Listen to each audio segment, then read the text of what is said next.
میں آپ سے سب سے بلکہ پوچھنا چاہوں گا واٹس یور فیوریٹ ذکر؟ ویسے تو بہت سے اذکار ہیں لیکن واٹس یور گو ٹو ذکر کہ جب آپ فری ہوں اور آپ آڈینس کو بھی بتانا چاہیں کہ جی ہاں یہ آئی لو دس ذکر. اچھا علی بھائی میں آپ کو بتاؤں کہ ایک پریکٹس جو میری پہلے بھی رہی ہے اور اب زیادہ ہو گئی ہے وہ یہ ہے کہ جب بھی میں ذکر کرنا شروع کرتا ہوں نا اللہ سبحانہ و تعالیٰ کا تو میں استغفر اللہ اور اللہم اغفر لی سے آگے نہیں جا پاتا. اللہ کیونکہ میں نا میرا دل کرتا ہے اللہ سبحانہ تعالیٰ کا ذکر کرنا. سبحان اللہ. اور میں اپنا محاسبہ جب کرتا ہوں نا کہ میری عبادات کا نماز کا جب میں محاسبہ کرتا ہوں تو میں استغفر اللہ اللہم اغفر لی سے آگے نہیں جا پاتا. سبحان اللہ. کہ میں اللہ تعالیٰ کا استغفار کرتا رہتا ہوں کہ اللہ تعالیٰ مجھے معاف کر دے تاکہ میں اس کے بعد چاہتا ہوں کہ میں سبحان اللہ الحمدللہ اللہ اکبر لا الہ الا اللہ اور رسول اللہ صلی اللہ علیہ وسلم کے اوپر بھی درود اللہم صلی علی محمد. لیکن میں نے recently I find myself just saying اللہم اغفر لی یا استغفر اللہ. تو پرسنلی آج کل جو ہے نا اگر میرا ذکر جو سب سے زیادہ یہ ہے تو وہ یہی والا ہے اور وہ میری پرسنل جو اسٹیٹ ہے آج کل جس میں میں اپنے آپ کو پاتا ہوں اس وجہ سے. اینڈ اکارڈنگ ٹو حدیث جو کثرت سے استغفار کرے گا اللہ اس کے تمام جو ہے وہ. ابن تیمیہ رحمہ اللہ سے کسی نے پوچھا نا کہ اللہ کی تحمید زیادہ بہتر ہے کہ استغفار زیادہ, تو آپ نے اس کی بڑی پیاری مثال دی. آپ نے کہا کہ جب آپ نے کسی کو کسی جگہ پہ پرفیوم لگانا ہو کسی کپڑے کو تو سب سے پہلے you have to wash it.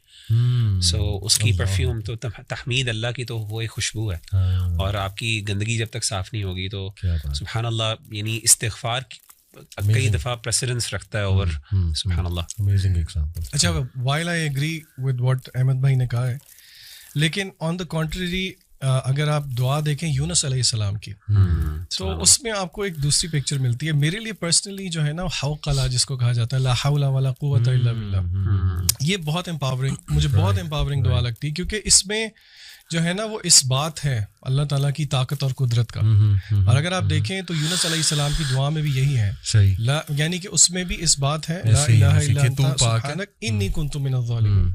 تو میری گو ٹو پرسنلی اور کیونکہ حدیث میں آیا بھی ہے کہ عرش کے خزانوں میں سے ایک خزانہ ہے تو اور ہم نے علماء کو کہتے ہوئے سنا بھی ہے کہ if you want to see miracles happening, یہ کسی حدیث میں نہیں ہے تو ٹرائی لا حول ولا قوت الا باللہ 100 دفعہ نہیں وہ کہتے ہیں 500 1000 1500 2000 دفعہ کر کے دیکھیں تو صحیح, پھر دیکھیں کہ آپ کی زندگی میں کیا جو ہے نا معجزے ہوتے ہیں. اچھا احمد بھائی نے بات کی رمضان کی, قرآن کی اور دعا کی, یہ تو ہے ساری عبادت. اگر آپ پارے کے شروع میں آ جائیں تو اس میں ایک بڑی انٹرسٹنگ چیز ہے, بار بار سائنٹیفک چیزوں کی طرف جانے کو بہت دل کرتا ہے.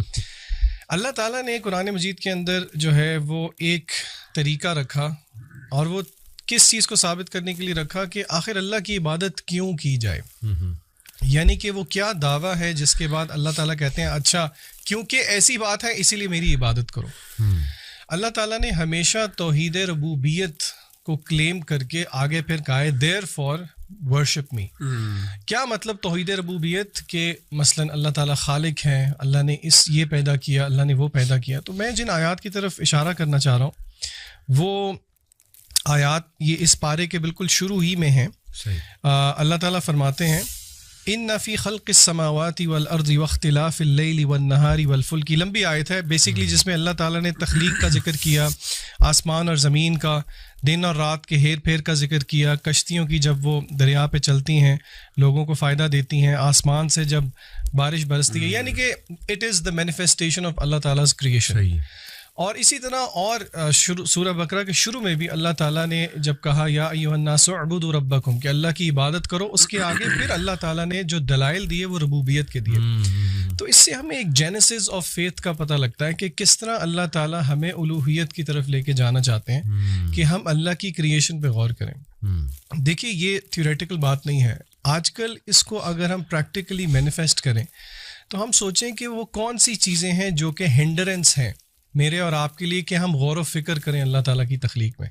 آپ کو یاد ہوگا پچھلے سال ہم ایک ٹرپ پہ گئے تھے سب اکٹھے, اور اس ٹرپ پہ ہم نے کیا کیا تھا, ڈیجیٹل ڈی ٹاکس کیا تھا, اور ہم نے رات کو بیٹھ کے سب نے لیٹ کے آپ کو یاد ہوگا آسمان کی طرف کوئی گھنٹہ 1.5 گھنٹہ جو ہے وہ تاروں کو آبزرو کیا تھا, سورہ ملک سنتے, اور ہم سب نے ایگری کیا تھا کہ اس طرح ٹائم نکال کے اللہ کی کریشن کو شاید ہی ہم کبھی آبزرو کر لیں. بالکل صحیح. تو ہم اپنے بہن بھائیوں کو یہ مشورہ ضرور دیں گے کہ آپ کبھی نہ کبھی اپنے آپ کو تھوڑا سا کٹ آف کر کے اس پہ غور و فکر ضرور کریں, کیونکہ اللہ تعالیٰ نے اس کو دلیل بنایا ہے اپنی الوہیت کے لیے. تو I think this is very empowering. ویسے یہ جو ربوبیت آپ نے بات کی, اٹس اے بیوٹیفل کانسیپٹ. اس کو اگر تھوڑا سا اور ہم آڈینس کے لیے ایکسپلین کر دیں تو بڑا امپاورنگ ہوگا کہ ایگزیکٹلی توحید ربوبیہ میں کیا کیا جو ہے وہ آتا ہے. میرے خیال سے شیخ مغیرہ سے میں ریکویسٹ کروں گا کہ آپ ربوبیت پہ تھوڑا سا ذرا الیبوریٹ کر دیں پلیز.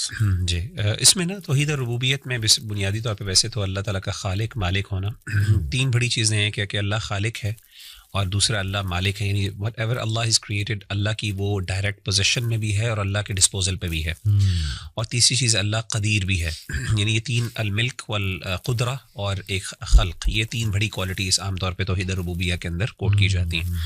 یعنی اللہ تعالیٰ نہ صرف خالق ہے, اللہ آنر بھی ہے, اور اللہ کے پاس نہ صرف اللہ خالق ہے تو اللہ کے پاس ایک نیچرل رائٹ بھی ہے, اور تیسرا اللہ کا ڈسپوزل بھی ہے, یعنی اللہ کے مرضی کے مطابق کچھ پتہ ہل بھی نہیں سکتا.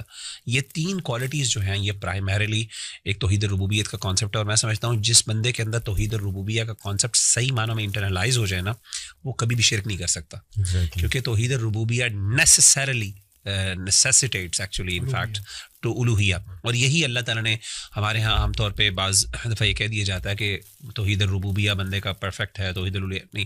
صحیح اس میں جو محققین کی رائے وہ یہی ہے کہ توحید الربوبیہ اگر ایگزمپلری ہو تو it should necessarily lead to توحید الالوہیہ. اور جو بندہ ایکچوئل میں انٹرلائز کرے کہ مالک بھی اللہ ہے, خالق بھی اللہ ہے, اور قدرت بھی اللہ کی ہے, تو یہ ساری چیزیں باقی why is anyone a third person worthy of worship in that.